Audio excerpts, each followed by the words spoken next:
बोध रामकथेचा या हरिभक्तपरायण बाळासाहेब पडवे यांच्या ग्रंथाचे अभिवाचन करतायत प्राध्यापक दीपक द निकते.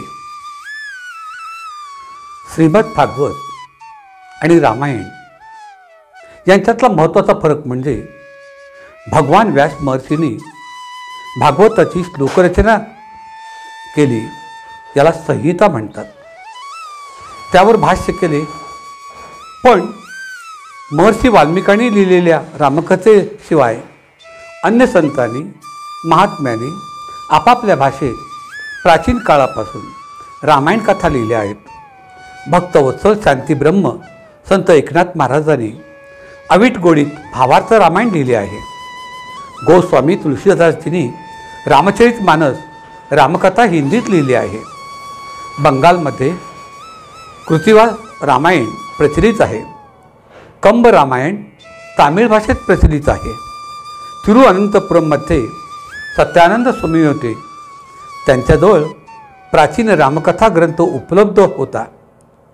पूज्य स्वामी गोविंददेव गिरीजी महाराज यांच्या मते आज 200च्या वर रामकथा उपलब्ध आहेत. रामायण ज्ञानाचे गर्भगृह आहे. गोस्वामी तुलसीदास म्हणतात, मोरे प्रौढ तनय समज्ञानी.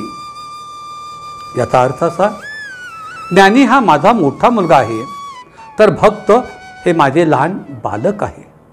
रामायण ही एक अलौकिक रचना आहे. तर समर्थ रामदास म्हणतात, कथा मोरयाची, कथा कार्तिकाची, कथा शंकराची, कथा भास्कराची, समस्तामध्ये श्रेष्ठ या राघवाची. माणसाच्या जीवनात आदर्श आणि संस्काराला फार मोठे महत्त्व आहे. भगवान गोपालकृष्ण, बलराम किंवा अन्य देवतांची बालपणाची लीला चरित्र रूपाने आपल्या पुढे आहे. गोकुळातली बाललीला तर अवर्णनीय आहे. पण प्रभू रामचंद्राच्या बालपणाच्या आदर्शाचा काही भाग संत महात्म्याने उद्धृत केलेला आहे. वाल्मिकी महर्षींनी मात्र ऐन तारुण्यातले रामप्रभू 16 वर्षातील रामचरित्राच्या रूपाने शब्दबद्ध केले आहे. संपूर्ण भारतात 16 ते 25 वर्षाचे युवक सर्वाधिक असलेला आपला देश असल्याने सर्व धर्मातील तरुणांना त्यांच्या यशस्वी भावी आयुष्यासाठी रामचरित्राचे आकर्षण असले पाहिजे.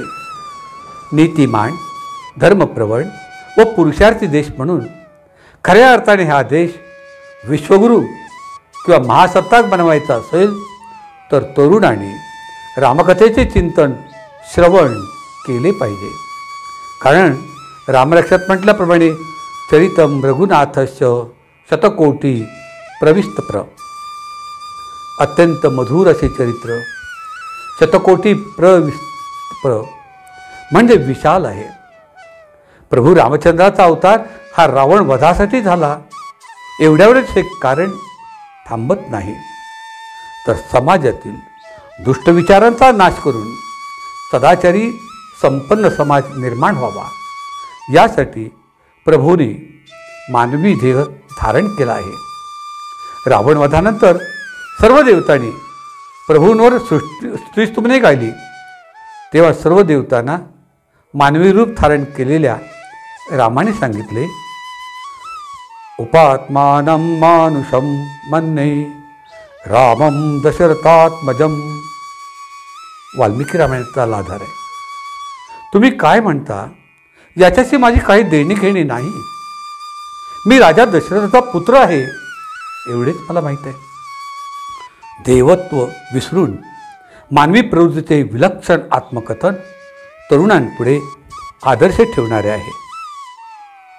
जो माणूस आपल्या स्वतःचे नेतृत्व सिद्ध करू शकतो, जो बुद्धी, धर्म आणि विश्वास याचा कधी अपराधी होत नाही, आपल्यापासून दुसऱ्यांचे दुःख जो सहन करू शकत नाही, असा उदार मनुष्यात खरा वीर पुरुष असू शकतो.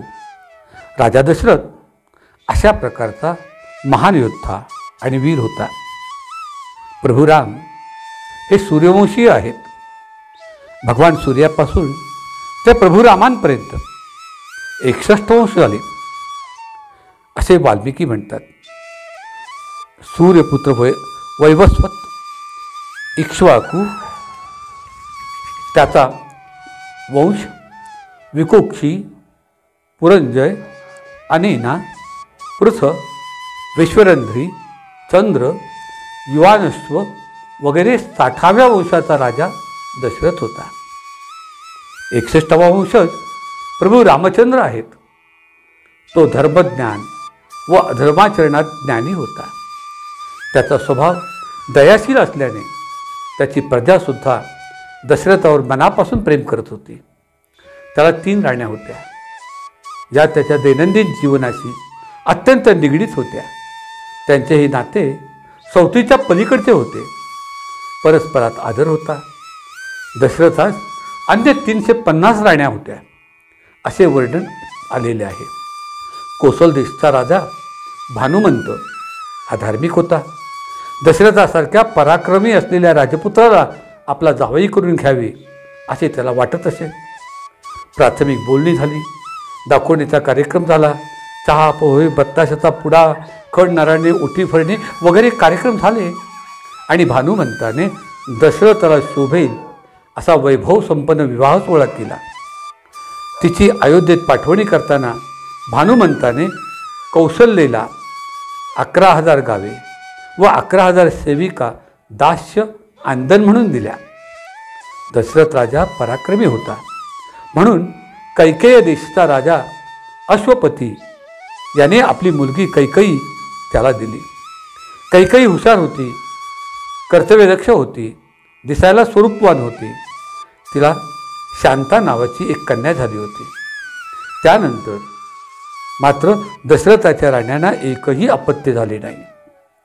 3ही राण्यांना अपत्य नाही म्हणून राजा मनस्वी दुःखी होता.